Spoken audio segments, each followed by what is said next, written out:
Ooh, alpha stuff. Okay. Oh, Anything new? Dwarves. Hate dwarves. No one likes dwarfs. They give them men legs. Vulpera. What's that? The fox people. They put the fox people in the playables. Oh my god, look at that! We're gonna get to play as Vulpera. Maybe. Oh, I can't wait! You know what this means? We can finally do it. We can let ourselves be free. And do the Harlem Shake.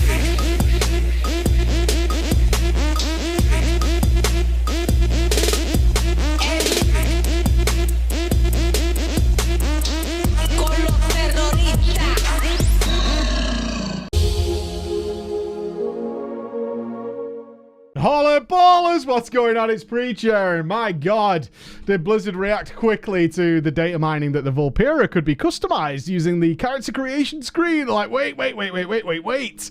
Hold your horses. Now, I don't care either way about the Vulpera. Some people feel extremely strongly about it. Personally, as somebody who doesn't follow the law or anything like that, if people want to play a little raccoon, you go for it, dude. You go for it and you enjoy yourself. Whatever, it doesn't bother me. But as we saw with Mists of Pandaria, a lot of players get upset that there are races in the game that they don't like, as if they're forced to play it, or the fact that it's in the game is offensive. So there was a mass outcry when the pandas were announced, mainly because they didn't want to play it. So I assume it's that most players, whenever a new race is introduced, want it to be something they want to play. And huge amounts of people want to play the Vulpera, and a huge amount of players don't, and see it as kind of going the way of the Chinese MMOs, of which feature these kind of creatures very heavily. All I can say is, I'm pretty sure they're coming. Blizzard did respond to say, no, we're doing this, we're putting this customization system in for story NPCs. It's like, okay, but you've kind of seen the reaction. People will buy the game. A lot of people might buy the game or stay playing the game if you let them play Vulpera. Unlikely a lot of people are going to quit because of it, because it didn't really pan out that way in MoP. So I'm pretty sure they're coming at some point. Indications that they might be on the Horde side as well, which is kind of interesting, or kind of sour for the Alliance fans of you out there who also want to play the Vulpera. So feel free to argue back and forth in the comments about the Vulpera. Enjoy yourselves. Now, on to the Dwarfs. I'm a big fan of the Dark Iron Dwarves, and we got to see lots of their customization coming into the game this time around with a brand new alpha build. We are still not live. I know some of you are probably asking, is it live yet? You'll know when it's live on our channel, because we're set up. We're waiting to go. To be totally honest with you, we heard from multiple sources and from different content creators who had also been informed that it was probably going to be Tuesday, which was yesterday. Now, we did get all this big alpha update yesterday, but we didn't get a build we could actually play. So we're kind of like, it seems like they probably pushed it back for some reason. Whatever that reason is, they obviously don't tell us. So at this point, it could be any time. We were very confident it was going to be yesterday, but as it stands right now, we have no idea.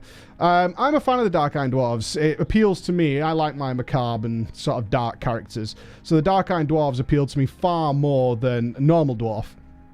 And as somebody who recently has an Alliance character and has been playing with you guys on the Alliance side, I'm really happy to see the Dark Iron Dwarves coming into the game. That's another Alliance race I certainly wouldn't mind playing. Probably still not the females, unfortunately. They just can't seem to get an appealing dwarf female going, despite the talent that is on display at Blizzard when it comes to some of the graphical things that we've seen over the last year or so.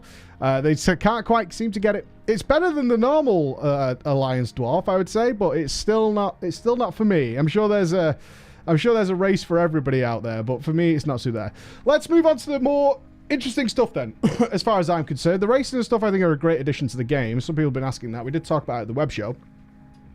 I think this is an easy ride for Blizzard to create things people want that doesn't unbalance the game in any way. It's races. As long as they don't go crazy with the racials, races are just printing money. Like they do in Overwatch, like they do in various other games. They know that cosmetics are everything, and as we have said time and time again, I'll say it here, if this is the first video you're watching from us, BfA is going to be heavily cosmetic focused, and that is reflected in the class changes that we've recently seen. So we are months and months away from BfA, so everything we say here take with a pinch of salt. We're just kind of getting an idea of what Blizzard is doing with the classes, and it's not much. In fact, the discussion we kind of had today is that as it stands right now, BfA feels like we're losing more than we're gaining in terms of classes and specs. We're gaining lots of stuff gameplay, content-wise, but in terms of actual characters, classes, right now it feels like we're losing a lot, and that's probably because we're only getting half the picture.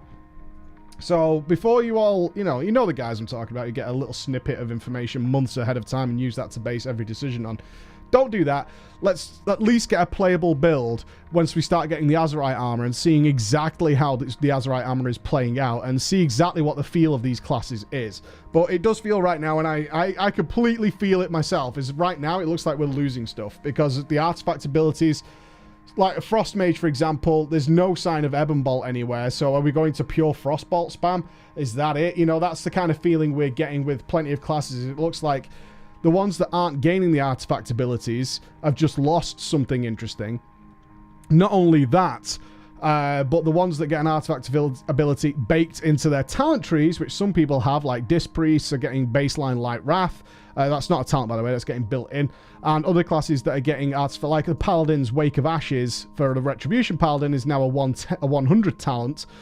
Those guys are feeling like, well, I'm just getting less stuff now. It doesn't matter if I didn't really use the other one. It does feel like less stuff. Less toys to play with. I don't want less toys going into a new expansion, so I get that. What we did see this time is the return of Doomguard for the Warlocks. Looks like it's going back to being a DPS cooldown. The way we're finding this stuff out, by the way, and I'll leave the link down below, is all the data mine information. You got to remember, this is people going through the files of the alpha builds and ripping out information and trying to piece it together. In there, the previous incarnation of Battle for Azeroth did not have a Doomguard listed for the Warlocks. I think Demonology had one. No, Demonology didn't have one. I think Destruction had an Infernal. Yeah, there was no Doomguards, and only Destruction had Infernal. This time around, though, Doomguard has reappeared as a DPS. It's over the spell itself from the spellbook. It looks like it's just a DPS cooldown, as it kind of is now. So you just get to summon a Doomguard and pop it off and let it go. Destruction got the most heavy changes, though, amongst very little class changes. It's not, if you aren't hearing your class or spec being mentioned, there was very little or nothing that changed with it. So that's why. But we saw the return of Hellfire. Oh boy, Hellfire's back, baby. Yeah. I remember the first time I saw Hellfire really popping off. I saw it a lot. I played with a Warlock friend and we leveled together in our initial vanilla experience. And he used Hellfire quite a lot because he thought it was badass. So going through Alderman and instances like that using Hellfire and all the little lads was kind of cool to see. And the first time I saw it being utilized in a really extreme way was actually Nefarian.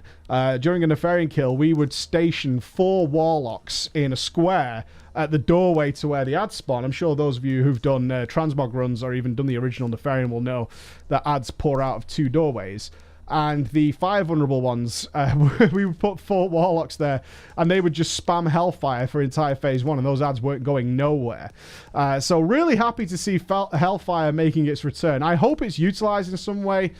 Before it went away, a lot of Warlocks were utilizing it for movement and things like that. It doesn't look like Demonic Portal for the Destruction Warlocks is staying. It looks like that's going. So perhaps Hellfire will be a filler for that. Soulfire was altered to cost different things, but generally speaking, that's the kind of changes we're looking at this build. So if you're looking for mega information, sadly not around. One of the spells I do want to bring up, though, that's made an appearance, a brand new spell to the game, is for the Holy Priest, and it's a talent at level 100 called Holy Word Salvation. It's a 12-minute cooldown. However, its cooldown is reduced by 30 seconds when you cast Holy Word Serenity or Holy Word Sanctify. So for those of you who don't play a Holy Priest gain access to what used to be called Miracles. They're now called Holy Words. One's a single target one, just gives a player a large single target heal. And the other one is an AoE one, which just does a large AoE heal where the priest can cast at a certain location, do a big AoE heal. That's about it. But those spells are reset by using similar sort of spells. So if you use a lot of single target healing spells, you'll get your single target miracle back. Similar with AoE healing.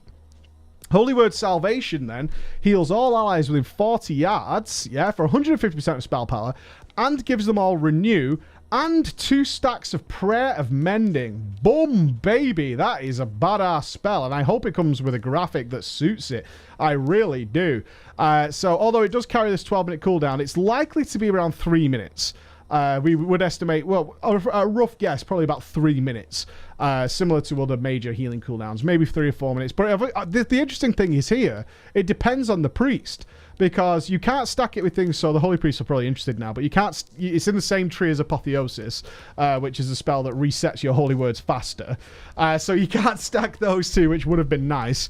But I hope it comes with something very cool. It's one of the first things I want to check out once we actually gain some access to Battle for Azeroth, and that should be really cool. I do want to point out here that some of you might be thinking, oh my god, I could pair that with Divine Hymn, which currently causes your Prayer of Mendings to bounce instantly. That effect appears to be gone. So if you were thinking about comboing those two, unlikely to happen. But Divine Hymn itself is staying in the game. Just its ability to ping-pong all the Prayer of Mendings does appear to be gone. For now, it appears to be gone. Overall, I was pretty okay with the class changes. It's still very early days. Just want to get in there and start actually testing this stuff out. Do the specs feel horrible without certain abilities? We'll figure it out.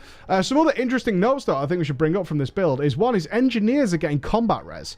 Really like this because this gives... I'm sure this is actually just the solution to Mythic Plus and the changes they've recently done to combat res in there. So if you're not aware, during the Mythic Plus Invitational, there were a huge amount of teams that stacked classes that could combat res so that they could kind of deal with mistakes, however you want to call it, where someone died, res them and keep going. And obviously that was much quicker than having to wipe and reset.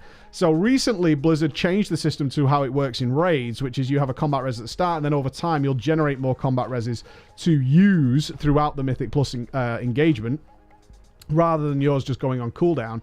And also, to make sure that doesn't mean that you at least bring one combat reser, it looks like they're giving the engineers actually combat res in the form of the unstable temporal time shifter.